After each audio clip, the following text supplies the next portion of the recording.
Welcome back, and as you can see, Sindile has found his way onto the termite mound that he is happy to sit on for a little bit. And we do apologize for the streaming issues. You haven't missed too much in this particular case. He just went onto the termite mound and then settled down in the shade there. He looks quite contented to stay there. I just had a double check on my map, and we're actually well within. We've still got another 500 meters or so before the northern boundary of Arethusa. So we've got plenty of space to work with.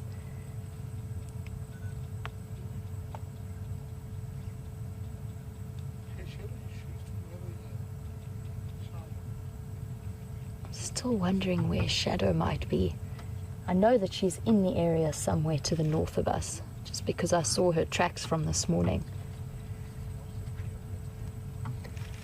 As for Tingana, I'm not quite sure where he went.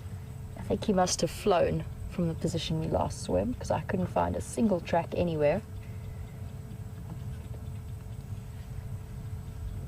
But we do have Sindile here to keep us entertained, and hopefully, at some point, bring us to Shadow.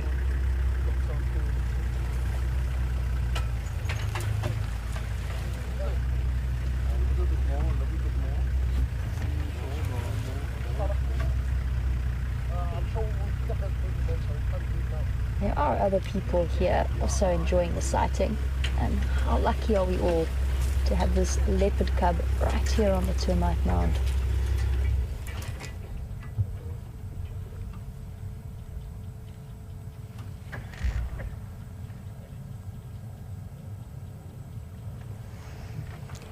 And originally when I saw his tracks going into the drainage line, I called them as Tinganas, because I didn't stop for long enough to look at them.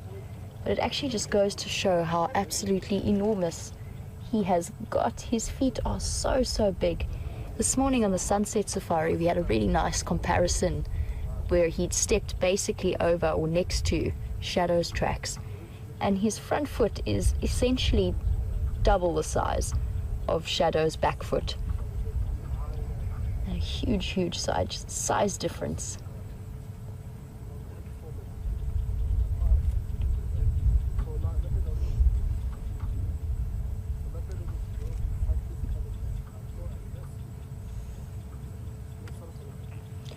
And you can see how clearly those whiter underbelly parts and underneath his legs, how much clearer they sort of show up against the backdrop of the termite mound.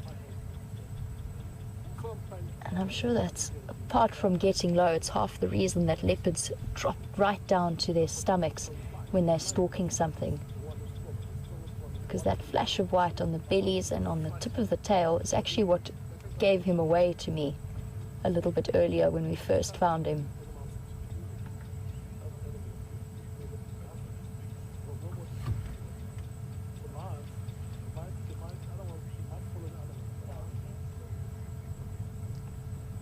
He definitely didn't look too hungry when he was walking past here, or walking towards here anyway. And looking at him now, he does seem to have a fairly full belly. And I think that our assessment of the goings-on of last night and early this morning from the tracks might be correct. It just might have been that Shadow had a fairly tiny kill that they finished off pretty quickly. Then he moved towards Red Dam for some water.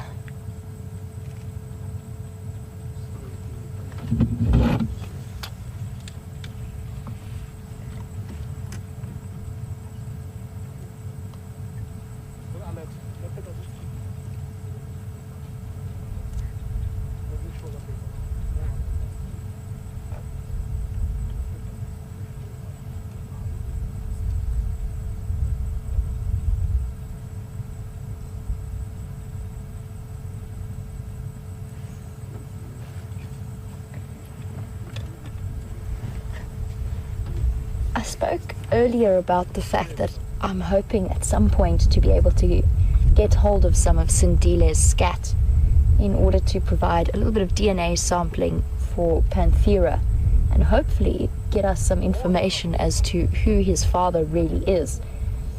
And Dennis wanted to know if we provide any other further information to Panthera in terms of what prey species the leopards are targeting and things like that. And that's an interesting question, and we don't, as far as I know, as a WildEarth team, we don't provide that information to Panthera. I think that so little has been known about the leopards throughout South Africa that Panthera is starting sort of at the bottom and then working its way to the top in terms of research in that department. But I'm not entirely sure, Dennis. I wouldn't be surprised. I know that Panthera does have a lot of different projects running throughout South Africa in terms of leopard research. So it could well be that there are other projects out there. At the moment, this is just the one that we are focusing on. And I have worked with Panthera in the past as well. And it was in a reserve that the leopards aren't nearly as habituated. It's a much, much younger reserve than the Sabi Sands, and the leopards aren't nearly as relaxed around vehicles, and consequently doesn't have the same intricate knowledge of the leopard territories and areas and the various individuals. And the work that I did with him there consisted of putting up 100 camera traps in a 25,000 hectare space, and having a look at all of the leopards over the sort of, I think it was a period of about 3 months, all of the individual leopards who walked past the camera traps. So there'd be one on each side of the position, so that if a leopard did trigger the motion sensor, then we got a picture from both sides. And then it was fed into some very, very clever software that works in a similar way to facial recognition software, and was able to run through thousands and thousands and hundreds of thousands worth of photographs to identify individual leopards and get a rough estimate of their population in the area. So that's the limit of my experience with Panthera. It was an incredible project, and we did end up with some absolutely amazing pictures, not only of leopards but of all kinds of other species that were in the area, and things that I've certainly never seen before.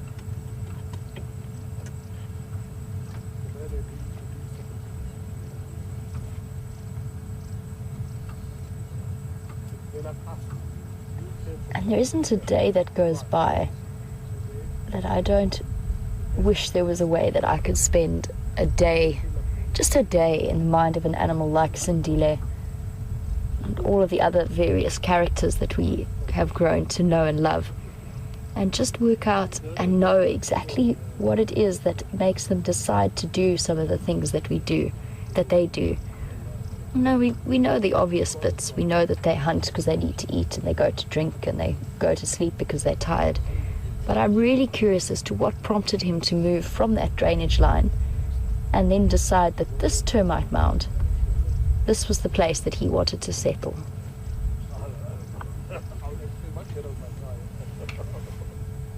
It's something that's always fascinated me, and something that we won't necessarily ever know the answer to. We can guess, and we can put together some of the tracking evidence, like the fact that Shadow is somewhere in this area, or she was this morning. But we will never know for certain exactly what's going on in their heads.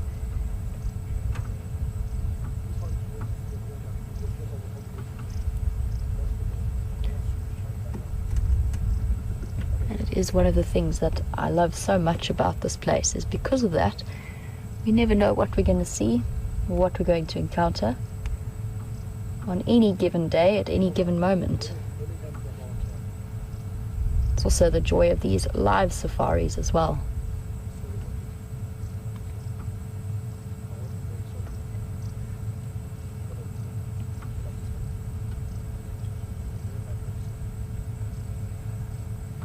If you guys do have any questions for us, or any comments that you'd like to make, you can do so at #SafariLive on Twitter, or you can email through to questions@wildearth.tv.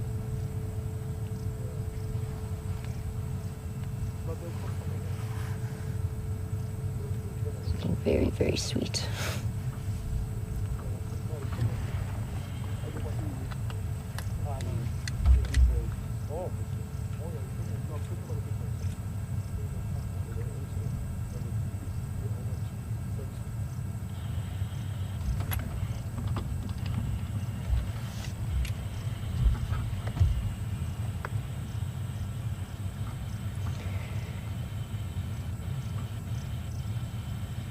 And we're looking at him now, and he does look much, much bigger than his mother at this point. It's incredible to see how much he's grown. And Jean, welcome to the Sunset Safari. You were wondering if I know what month he was born in. And according to your records, it was November 2014, but he's looking fairly enormous. And that would put him at 9 months of age. And as far as I know, he is older than that, so that would have put his birth month a little bit earlier than that. When I was first arrived here, I was told that he was just under a year old, and I arrived in the middle of July, basically. It's now the middle of August, which would put him just over a year old in age. And that is what some of the viewers shared with me, as well as the other presenters. And that would put his birth month at around sometime in the beginning of August, end of July, beginning of August. And leopards do grow incredibly fast, and it's important that they do as part of their developmental process.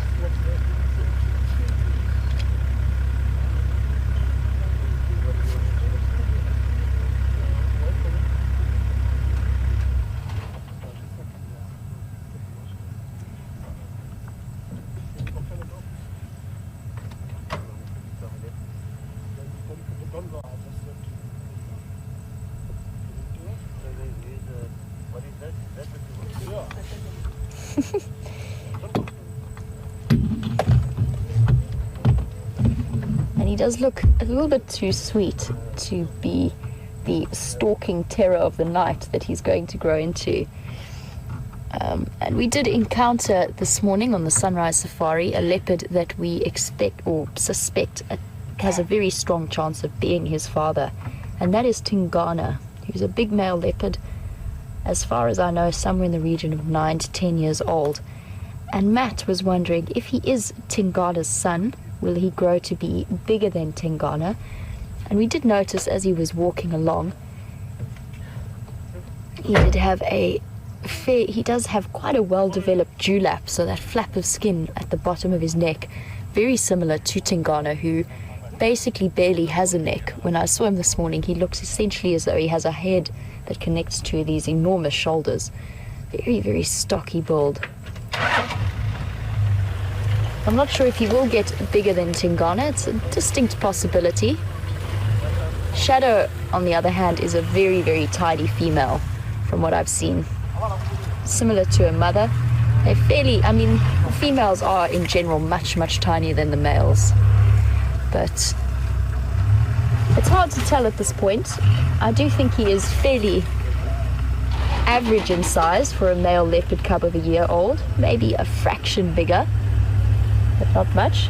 But we never know. Shadow's done a fantastic job of feeding him up.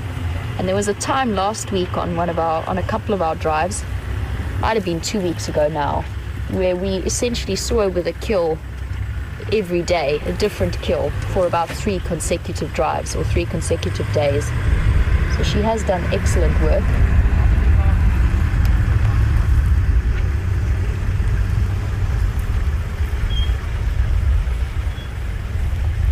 And the next few months in his life will be critical.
thanks. Cheers, guys.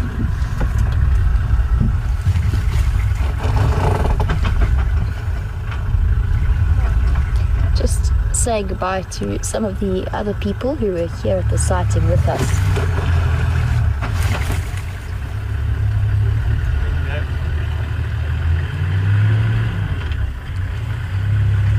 And Sindile would have been seen with shadow.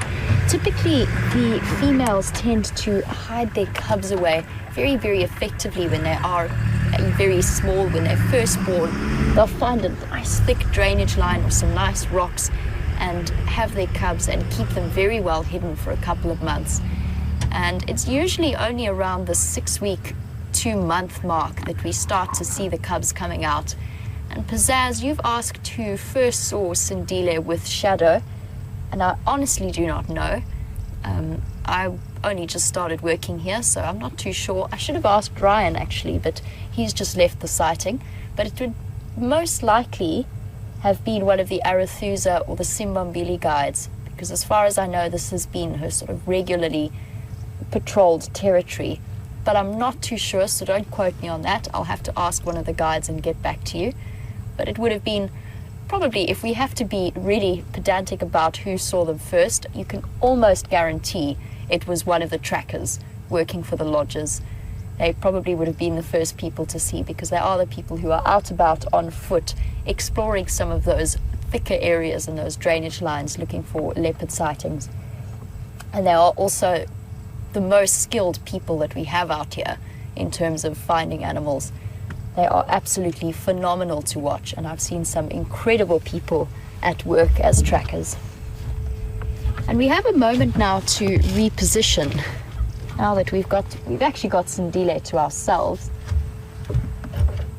So in a moment I'm going to just shift and move us around and see if we can get a nice view of him.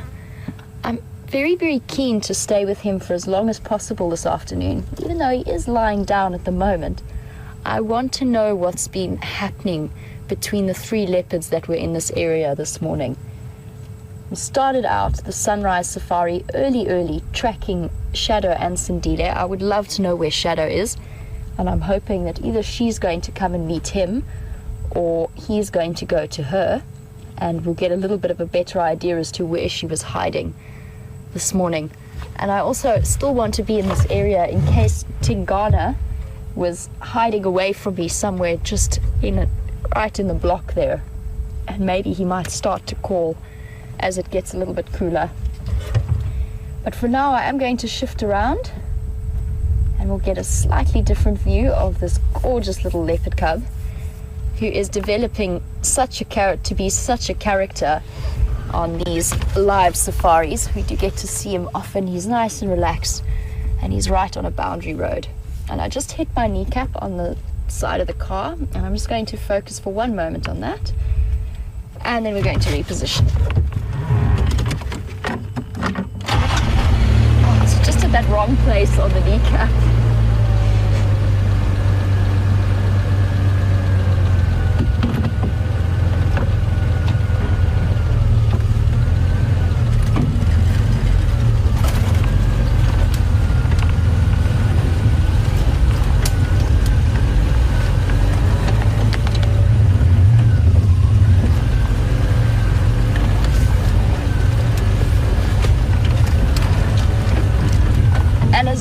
The WildEarth viewers have come through in terms of information about these wonderful animals that we get to see every day.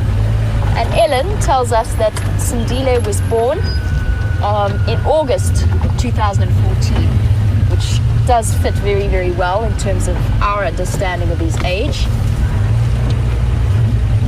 And I mentioned before, in terms of when Shadow is next going to be mating, that leopards have a very, very short gestation period of about 3 months.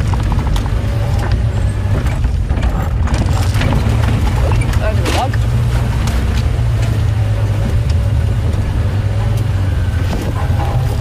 And Charlie, you wanted to know why it is so short for leopards as opposed to other animals. I'll How's that, Brian? Is that okay?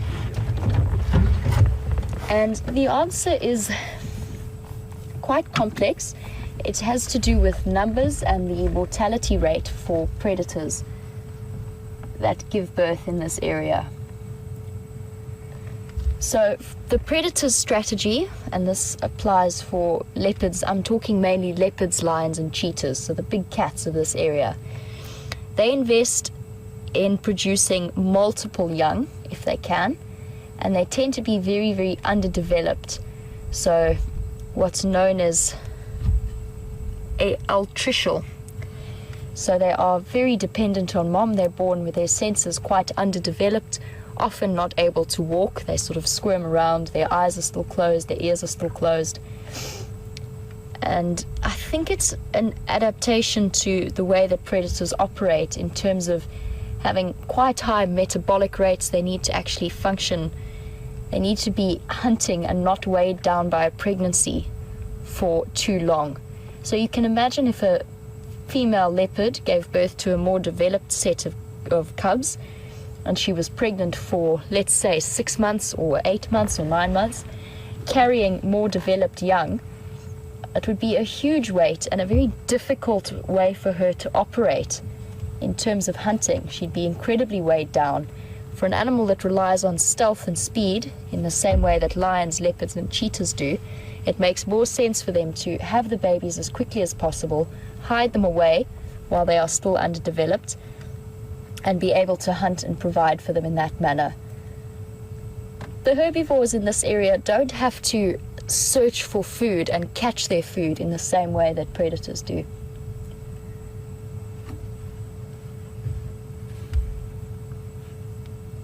I do have a question on gestation periods that I was asked, and I still don't fully have an answer for. And that is why hippos have that short 8-month gestation period, when if you compare them to animals of a similar weight, so let's say big giraffes, big rhino and elephant, their gestation period tends to be almost double that. And I was asked why that is, and why the hippos is so much shorter, and I'm still not entirely sure. I think it might have something to do with the aquatic environment in which they live, but I'm honestly not sure what the answer to that question is. And it's one of those wonderful things about being out here, is that sometimes you don't have an answer. You just have to really think about it and come up with different theories.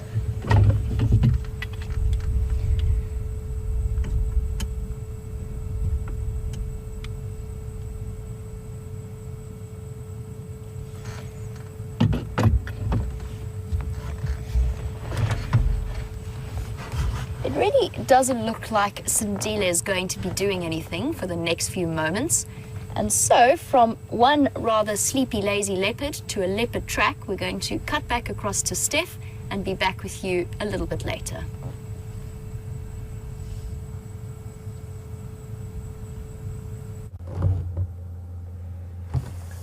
Well, we can't show you a leopard. That's what we can't do. Myself and Viam have decided that that's exactly what we're going to not do, and it seems it seems that we're going to stick to that story. Is that if we don't look for leopard, they'll find us. We're going to try that philosophy. But what I can show you is the track of the leopard that we've been following.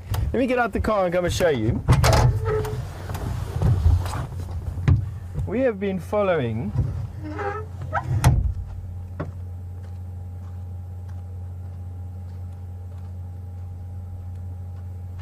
this track right here.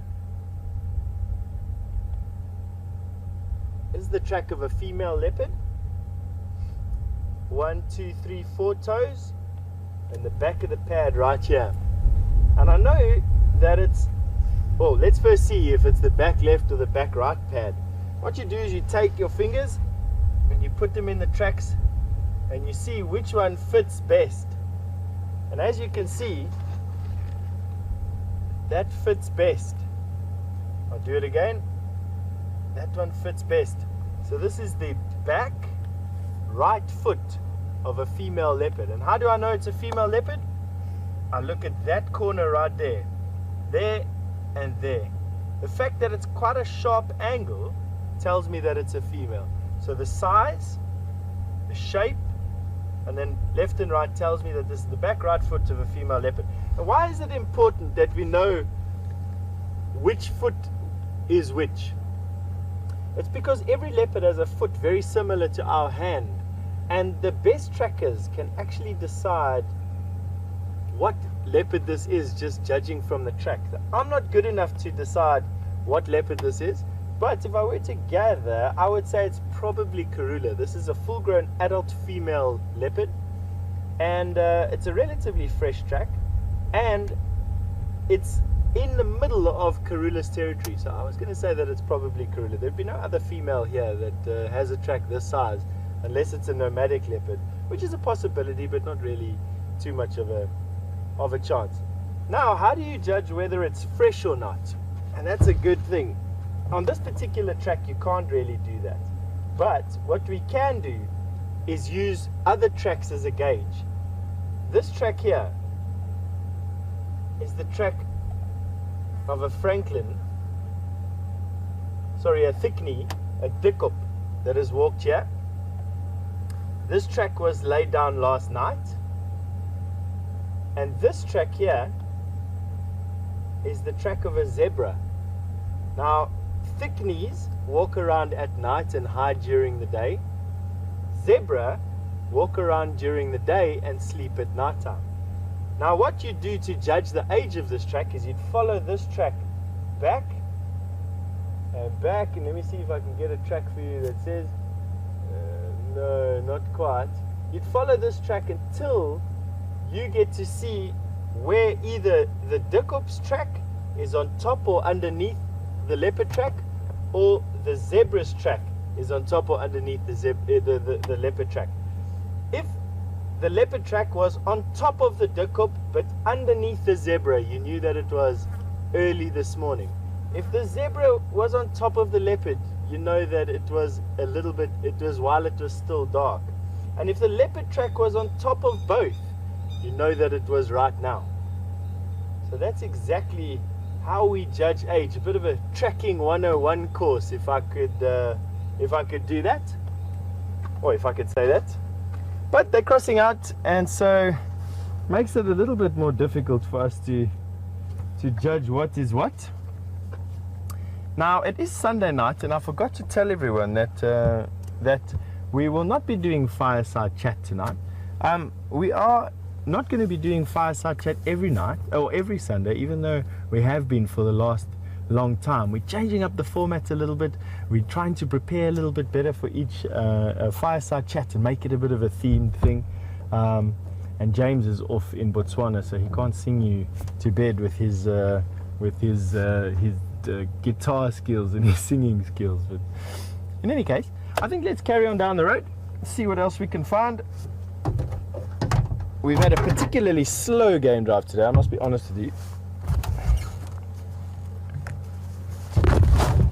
We haven't had much to see at all. It's been very quiet. Nevertheless, these things change in an instant. You just jack my ear back in. Oh, at least there's some impala up the road. And VM says that there's some impala up the road. Let's have a look at that. At least it's got a heartbeat. That at this moment I'd be very happy with.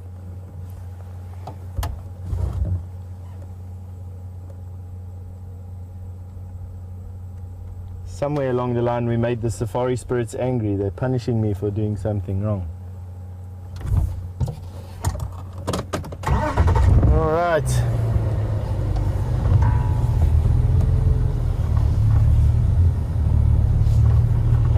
Let's carry on into the setting sun.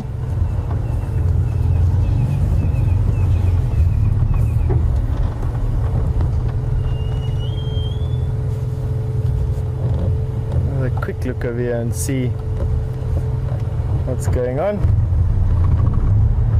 In any case, let's carry on going. Now this morning very early, myself and VM, when we were driving into work, we bumped into a couple of lions around Stanley's Dam, and because it's exactly opposite to where we are now on the property, it's making an appealing place to go to. This is a decidedly dead part of the reserve today, dead in terms of animal activity. Either that, or we are just running circles around anything that's alive. We've seen virtually nothing the whole game drive, which is okay. It happens from time to time. Can't see everything all the time. Something that I like to tell myself doesn't make me feel as bad.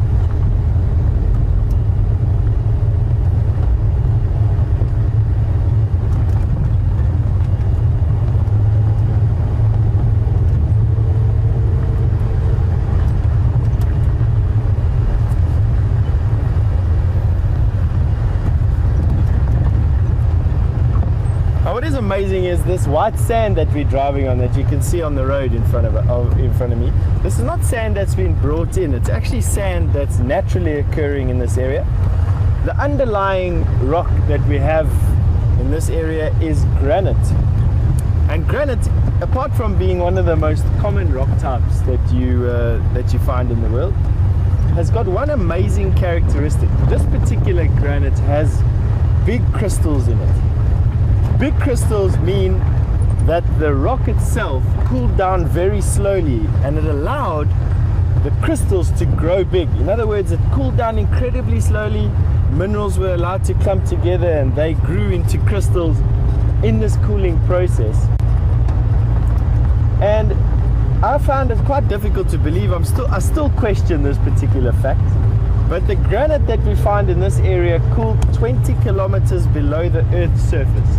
20 kilometers, 20,000 meters below the Earth's surface was where it cooled. And it cooled many hundreds of millions of years ago. And it's taken all that time for everything on top of it to be eroded away, and for this layer to become exposed. And because it's got such large crystals, what happens, the sand that it makes as it starts to break down is a very coarse grained sand, and that's what you can see on the road in front of us. It's quite a coarse grained sand. It lies on top of the hills, on top of these knobs of granite. This is this area that we've got in front of us. That's why we have these series of hills. And granite in turn weathers, which is the chemical change of a rock type, into clay. So granite changes into clay, and this clay gradually sifts down through these particles and goes and lies in drainage lines like this. So you get these rocks overlain by clay, and on top of the clay is this sandy soil on top of the crests. Not deep sand, but what it does do is it allows for a variety of plants to occur in different levels down these hills. You've got marulas and apple leaves on the top of the hills. Then you go through silver cluster leaf. Then you get guari, and then you get jackalberry and weeping boerbean. And all three of those different species, or those zones on the hill, have different plants that grow in them, and therefore different uses, and are built for a variety of things. The old African people that built in this area, they for instance never built below a seepline. They never built their homes. There's a beautiful crested barbet in this light.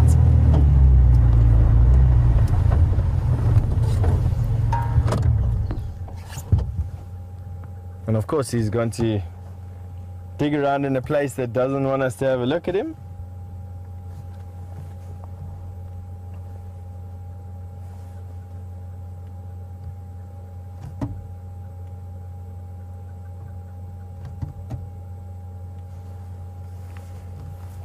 Crested barbet. Let's see if he can. There we go. There he comes out again. I always find these birds, they're fairly common birds, but they're one of the most fantastically colored birds that we have out here. Also one of the few birds that actually excavate their own holes, and are therefore very important in an ecosystem like this. Many birds nest in the holes that woodpeckers and barbets excavate, and they are therefore very important for an ecosystem. a lot of birds wouldn't have the security to their nests if it wasn't for what these little birds do. They're insectivorous birds. They eat, actually they're pretty omnivorous actually. They eat almost anything. You see them eating fruit, you also see them eating insects. I'll go forward a little bit.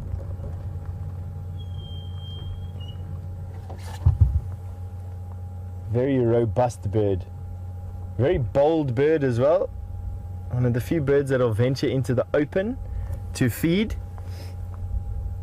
Those of you with bird baths at home, you'll notice that only certain species come to your bird bath if it's in the open. The second you put cover next to a bird bath, you get a whole bunch of other species that will come and bath in your bird baths. Cover is an absolute necessity for a lot of birds that come into a garden, both for feeding and for bird baths. So if you do have a bird bath in the open, consider moving it to the side of a bush that gives birds the opportunity to approach through that bush. You hop quickly and drink and then back into cover again. I'm sure you'll notice a whole variety of different bird species that come and visit your bird baths. And the same thing goes for feeding tables and feeding trays. Don't be shy to try different places in your garden.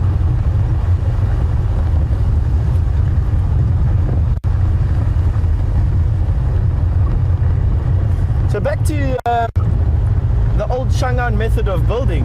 The Shangaans would only build their houses on the crests of hills.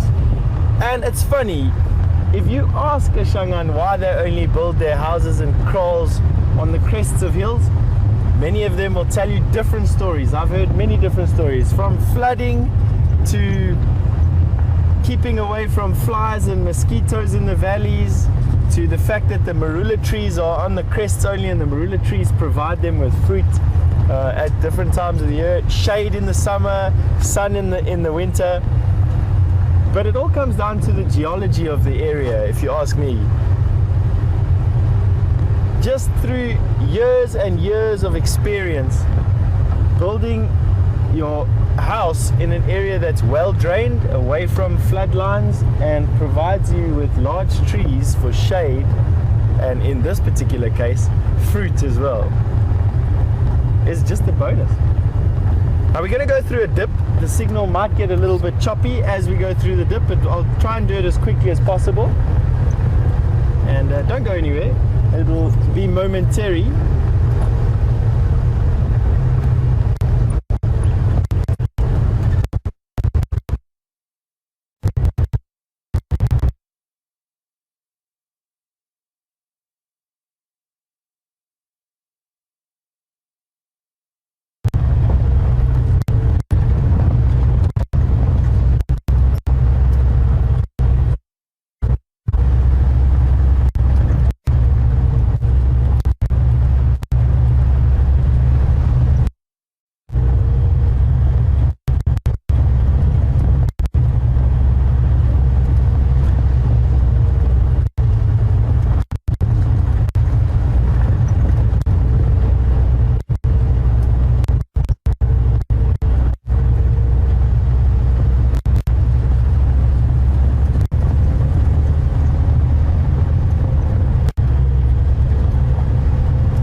Welcome back.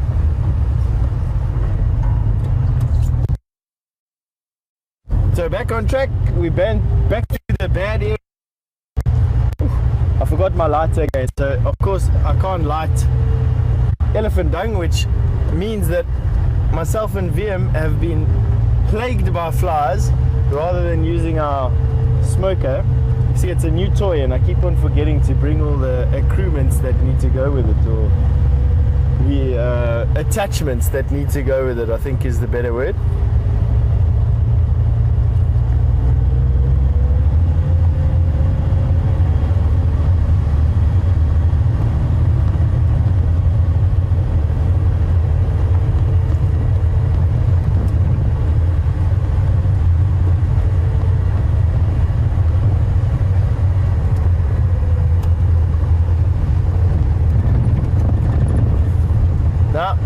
Birmingham boys are lying off just to our right hand side. They're lying exactly there.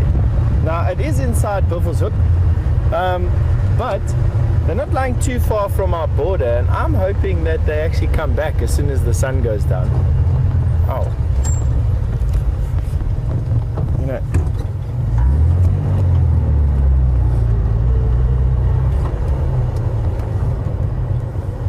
I know I shouldn't be doing this because all it's going to do is make me sad and upset. There are relatively fresh leopard tracks here.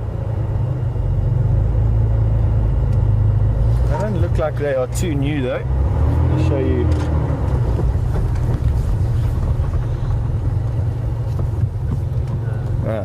Sorry, camera angle a bit wrong. Hold on 1 second for me.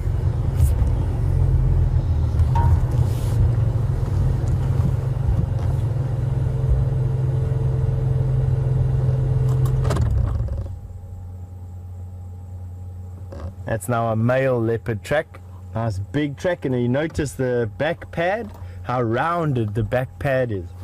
Let me see if I can get my finger in. There we go. How rounded the back pad is there. It's round rather than angled. And front foot, back foot, which tells me that this leopard was walking very, very fast. If the back foot normally registers on the front foot and obliterates the track, when the back foot is in front of the front foot, it means that the leopard was walking faster than normal. Now it could be because this is a downhill, could be because he was in a hurry to get somewhere, who knows. Difficult to tell without having actually seen the action go down. You know, these leopards in this place, I think they must have at a conference and said that I saw enough leopard in April and May, and it's now someone else's turn to find them because they are running circles around me at the moment.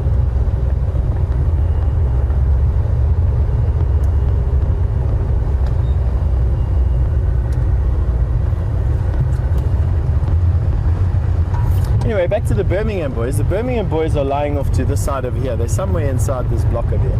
We saw them this morning. We were hearing them roaring as well. Definitely listening. When we stopped to them, they were focused into the northeast, and it would be for me a good thing to see them come back. I mean, I must be honest, I'd love them to walk back across the boundary and come and set up a territory on quarantine. Can you imagine? Pretty much lions on tap.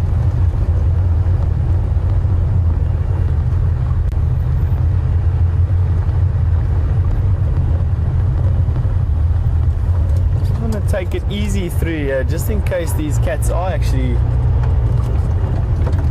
potentially chased by buffalo or not by buffalo. Good God, can you imagine if the Birmingham boys were chased by buffalo? It would be the end of their reign. They'd be the laughing stock of the lion kingdoms, of all the lion prides over here. No, but elephant do sometimes chase lion around, and a determined onslaught from a herd of elephant will definitely have an impact on these lions.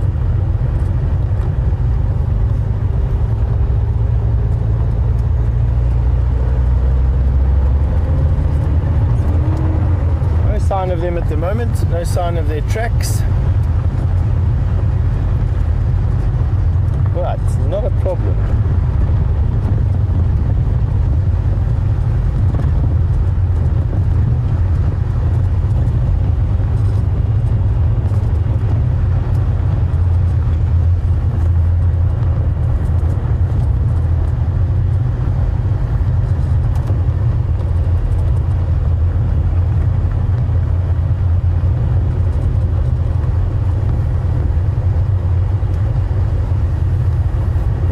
One determined fly that is buzzing around my head.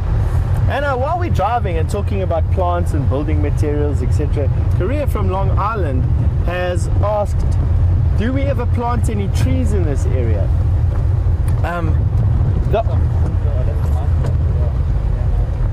No way. Yeah. So the quick and simple answer to that is no. The reason for that is that this is a World Heritage Site, the Kruger National Park, and we can't actually just plant what we want out here. It's an area that's given over to nature. We've got to be very careful with what we do here. Obviously, historically placed things like historically placed road or a historically placed dam, something that was done years ago, doesn't need any sort of license to be here. But from when this was turned into a World Heritage Site, and that was in the middle 90s somewhere, anything that happens out here in the Kruger National Park, even down to laying down a brick for something, you have to have an environmental impact assessment done.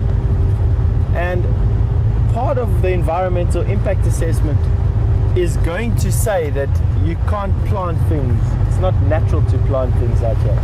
So we don't plant things out here.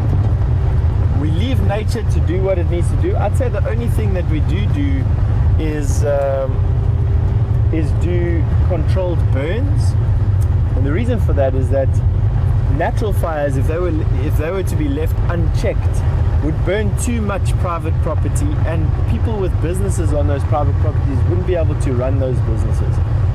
Juma wouldn't be able to operate, for instance, if we allowed a fire to burn unchecked through all 1,500 hectares of what we've got, which happens literally in the blink of an eye.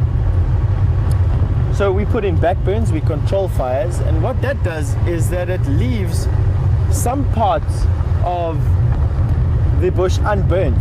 And what happens then is that there's this accumulation of dead material, and when that does catch fire from lightning strike or carelessness, whatever, you can actually set living trees alight, which of course is something that we want to try and avoid at all costs. And so what we do sometimes is set controlled burns. You'll burn at the end of the season.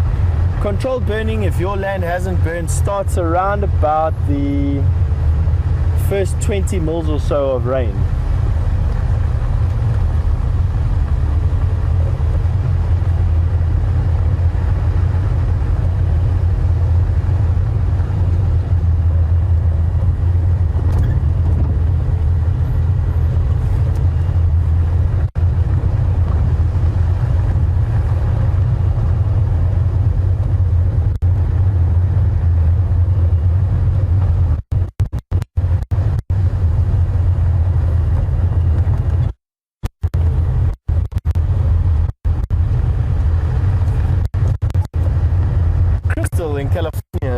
California are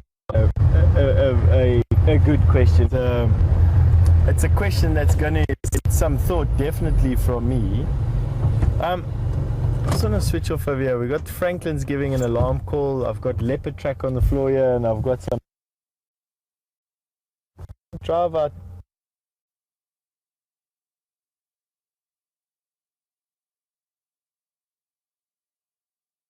Oh, this is a bad spot for this call.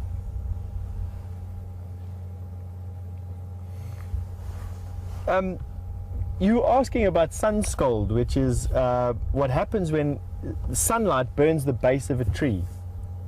So what happens in California is that they paint the base of the fruit trees white. And do we do practices like that in South Africa? Not that I've noticed at all, Crystal. I must be honest with you. There's quite a lot of citrus farming around this area on the outskirts of the reserve. And I've never noticed them painting the bases of the tree white. And then what you've done is you've tried to draw an analogy in the bush, and you say that elephant coat mud. You've seen them coating mud around the trees, and would this help Mother Nature? Once again, also, I don't think so, to be honest.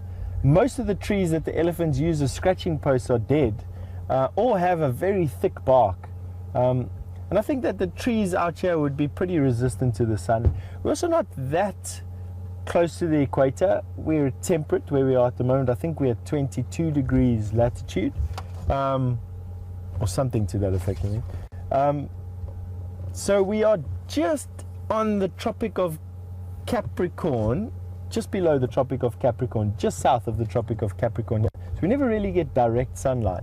I'm not sure if California, where you're from, is on the Tropic of Cancer. Be interesting to see. But from what I've seen, no. The answer to that question is no. Now this Franklin has stopped calling here.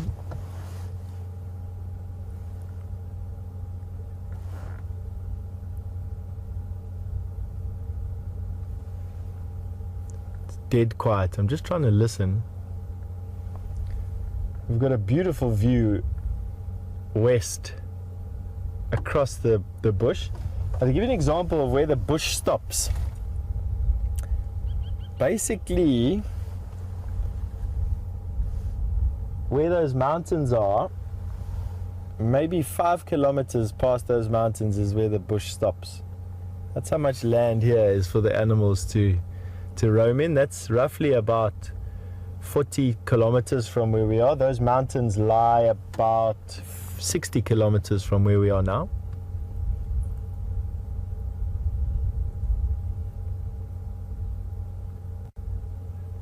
Part of the Drakensberg escarpment.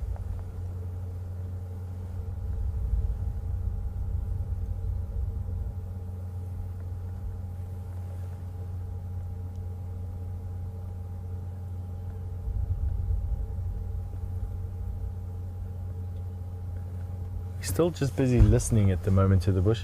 Have a look at those hills going off into the rose-colored sky. Beautiful.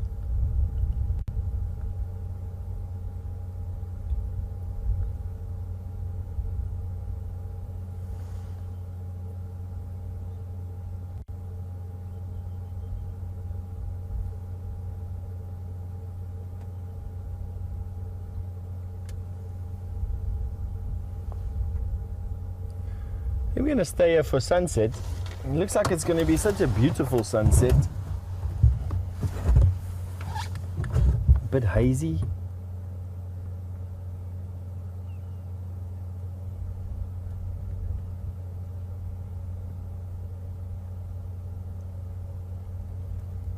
Jean, I'd like to answer a question from Jean, who's sitting in Los Angeles. Hello, Jean. And you asked, was there any historical mining happen in the Sabi Sands? And is there still evidence of that mining happening? Well, Jean, right into the Kruger National Park, this entire area has Stone Age settlements, and there is evidence of tin and gold mining in this area. Not in the Sabi Sands so much. I've never found evidence of a mine in the Sabi Sands, but there is an old disused silver mine just on the outside of the Sabi Sands. And a gold.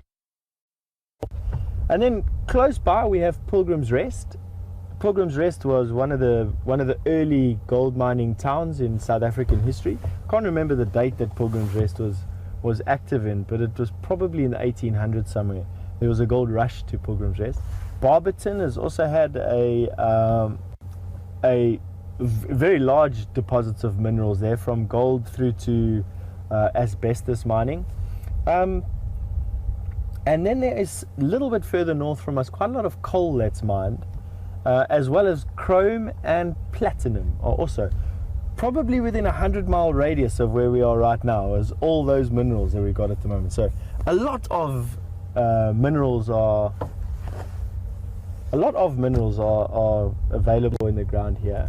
But with this being a World Heritage Site, hopefully we'll never get it right to mine them. You know, we need to protect these wilderness areas. They're being encroached upon every single day, and there's very few places where we can sit like we're doing at the moment with nothing. Not an aeroplane flying above us. The only man-made structure that I can see with my naked eye is one lightning conductor from Gowrie Gate, the entrance to the Sabi Sands, which VM will take you to now.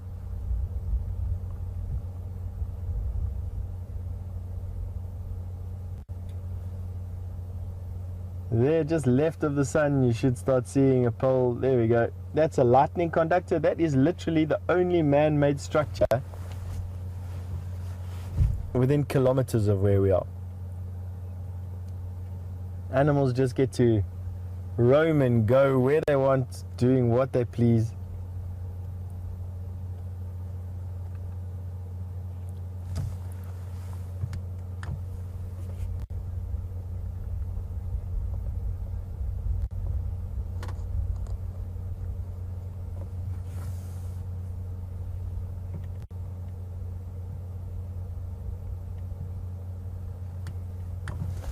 Righty, I think let's carry on going. See what's happened down at the dam. See if those lions that we saw this morning come back.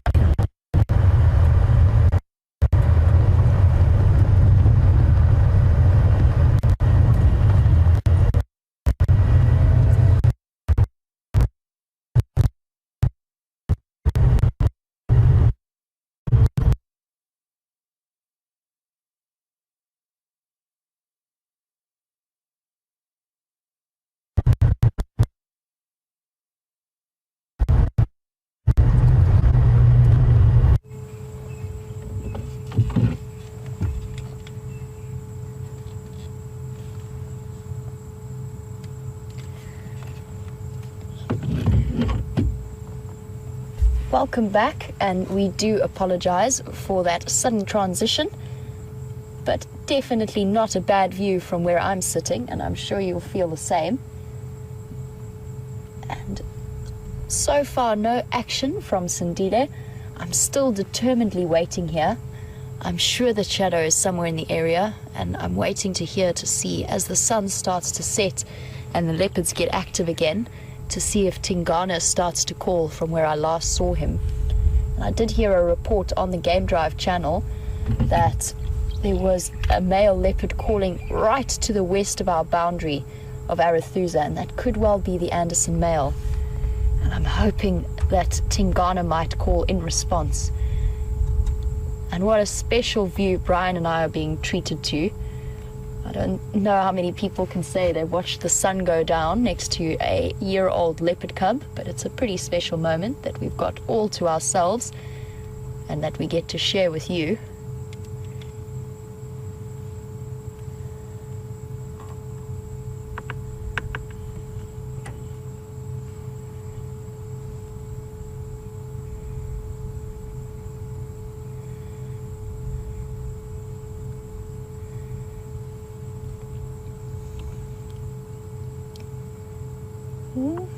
Sitting up.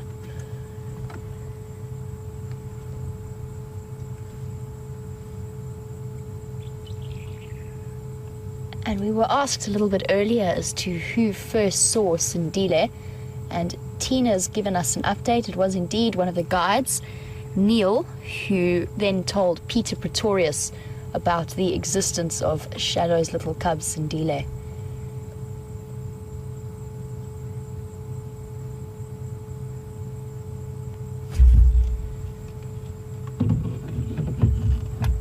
Wonder where he's off to now. Might just be to reposition a little bit higher on the termite mound, get a better and a different view. Yep, just moving to a slightly different spot. I think he's got his back nicely sheltered there, and he can survey all that surrounds him. And leopards do have really, really good eyesight, which of course they need given their necessity for hunting. And while I've been sitting here, I've just been thinking about how incredibly adaptive these creatures are. So that little tail, we can just see the tuft of white sticking out there. That is more than half of the length of his body. Oh, big yawn. So tired. That tail is more than half the length of his body and so useful for helping to balance them and keep them agile. So when they're constantly changing direction, if they're ducking and diving, hunting the various animals around here, it just acts as such a brilliant counterweight.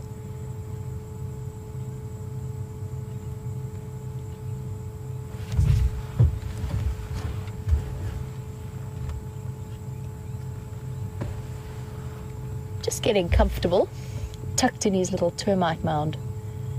I'm not sure what he's... I see what he's seen. He's going to... There's a couple of francolins coming along to the left of us, and I think he's planning on stalking them. They haven't noticed him.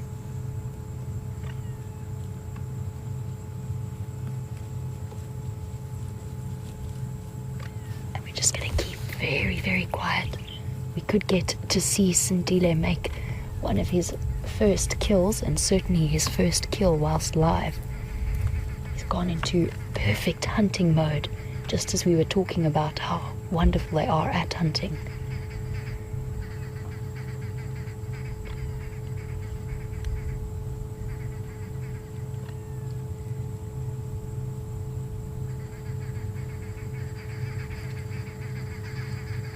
The birds are completely unaware.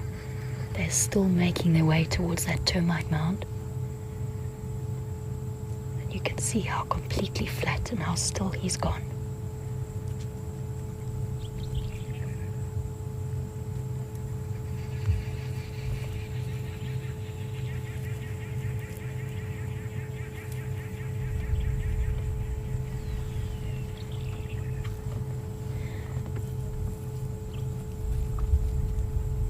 One of the essential things about being a leopard hunting is you've got to learn patience, which I think he's got down.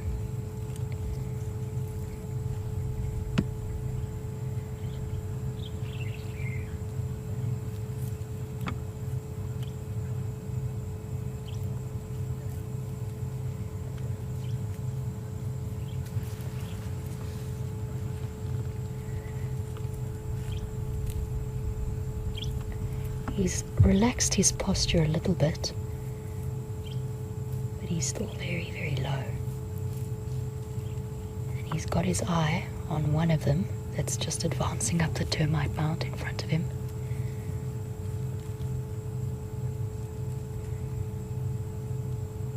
He's waiting. He's going to try and spring this trap.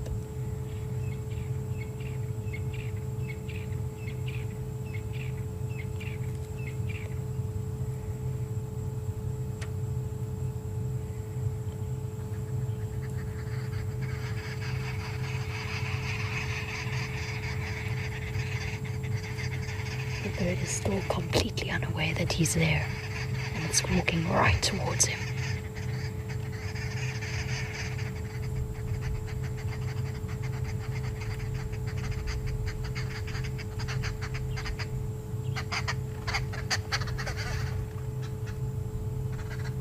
I've got to hope that the babblers don't give the game away.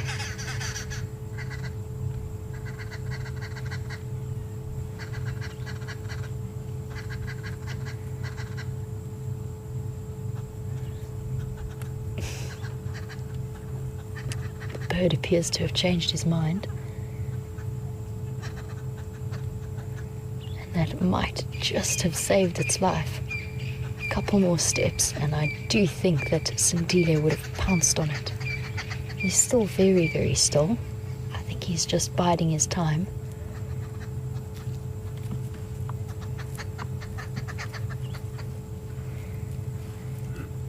And the babbling that you can hear around us, that's the arrow-marked babblers.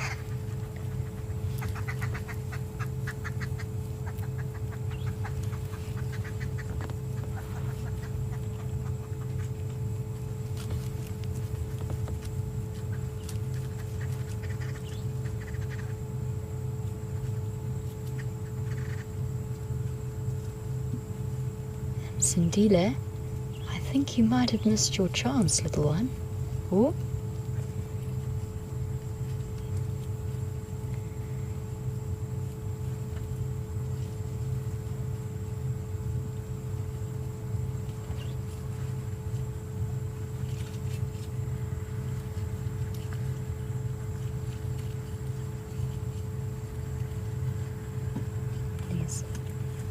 Watching them retreat off. I don't see any stragglers, and most of the group have now moved off in front to the right of my car.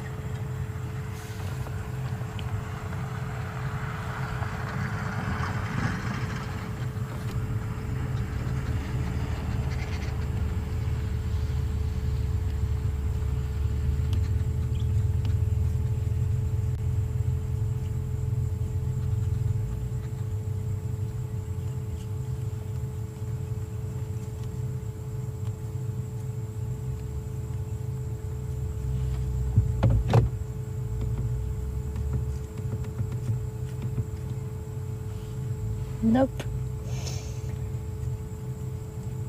That didn't work out. Better luck next time. Although he does seem to be crouching. He's observing something again. The arrow-marked babblers have spotted him and are making quite a noise. And he's settled back again. I think the babblers might have given the game away. But that was exciting. I was almost certain for a moment that he was going to go and grab one of those birds. And there's one of the culprits for all of that noise that we're hearing.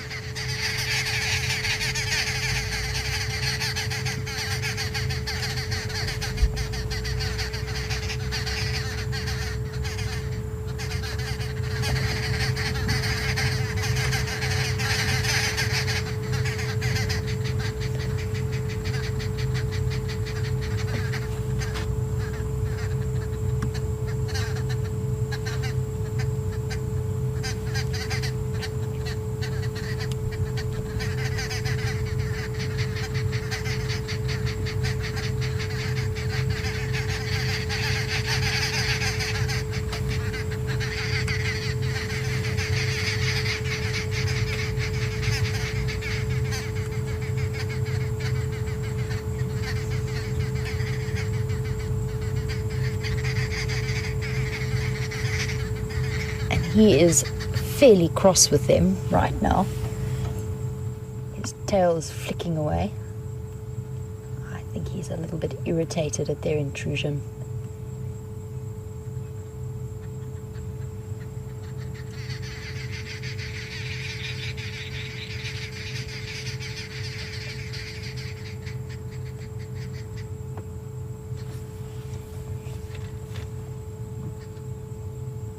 So that was some very, very interesting interaction there.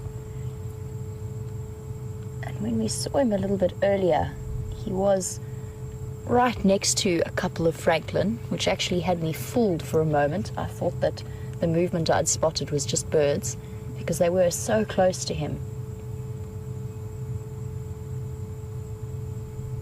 I'm not sure why he didn't go for that francolin. It could just be he was hoping it would come a little bit closer. And then the babblers gave the game away. And that's an important life lesson for him that he's just learnt in terms of timing and when to strike and how long to leave it. So I mentioned that patience is so important. And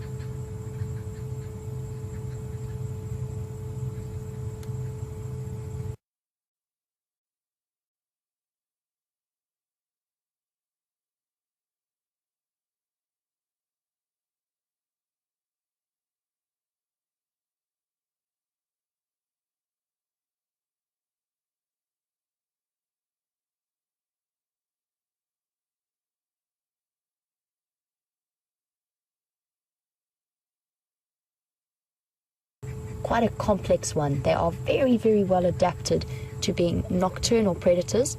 That doesn't mean that they don't hunt during the day, because they do. I have seen them do it on multiple occasions. But they have incredible eyesight and incredible stealth that work.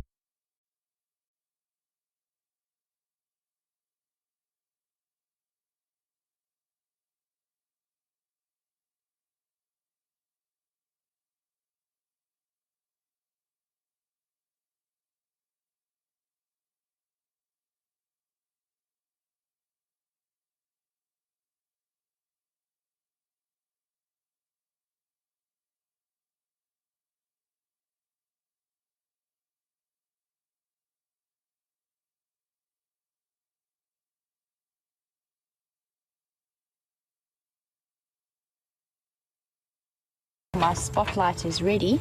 I'm still listening very, very closely to hear if we have any sign of shadow returning or Tingana calling.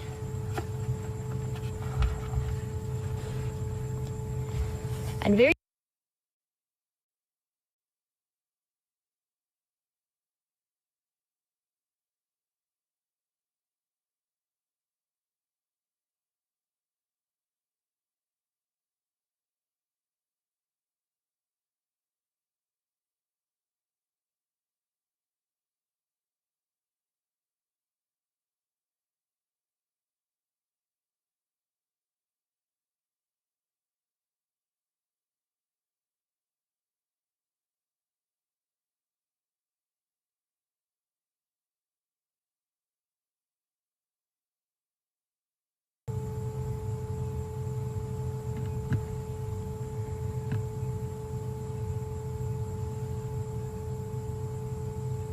I wonder what he's thinking about.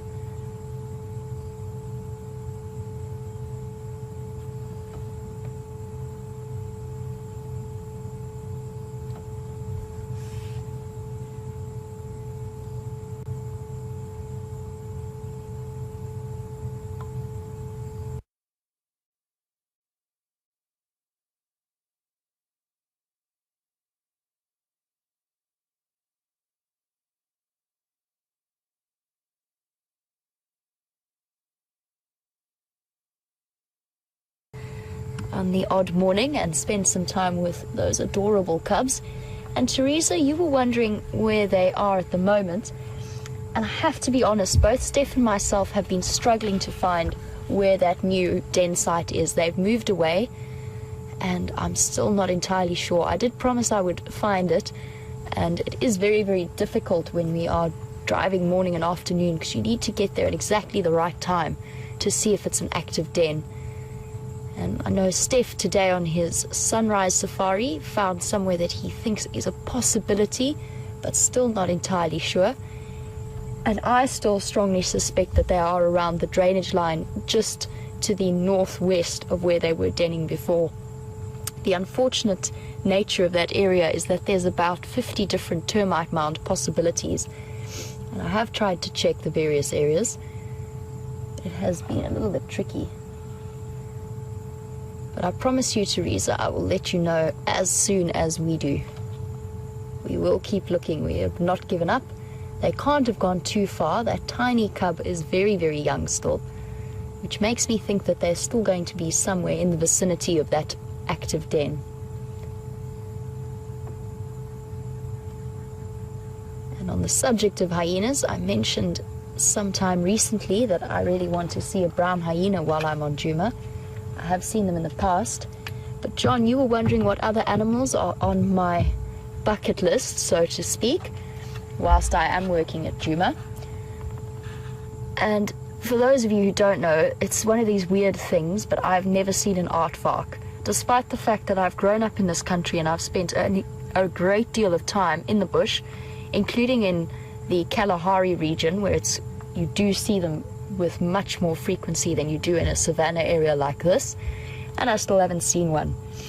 Now, I would like to say aardvark, but I'm feeling less than well disposed towards them after my morning adventures. But definitely aardvark, very, very high on the list. And there we go. It did keep yawning. Not sure if, I think he might just be repositioning. Yep. And isn't he beautiful? Ooh, stalk mode again. There is another francolin making its way along the termite mound. And he's assumed exactly the same position. So let's see if he's learned from his mistake and he gets it right this time.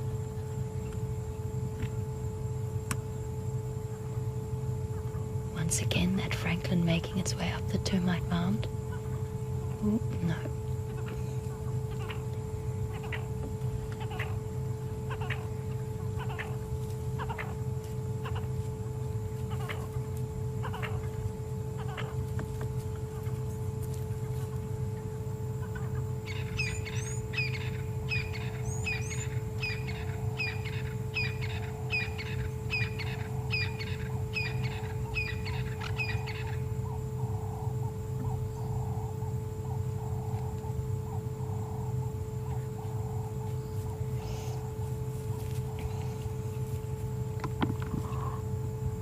And I've actually just thought of a very good reason as to why he might be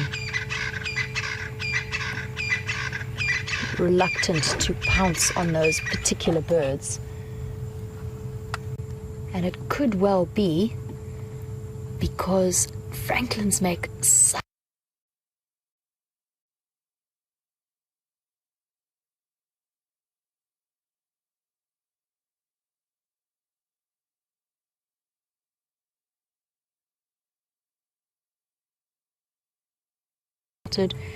no go away birds.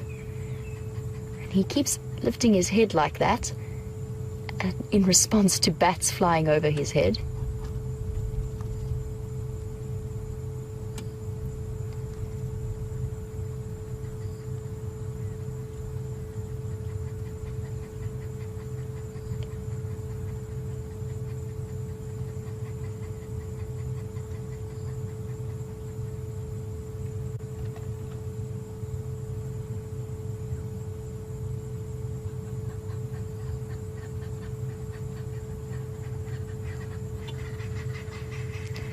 Just sitting waiting for Mom, keeping himself entertained.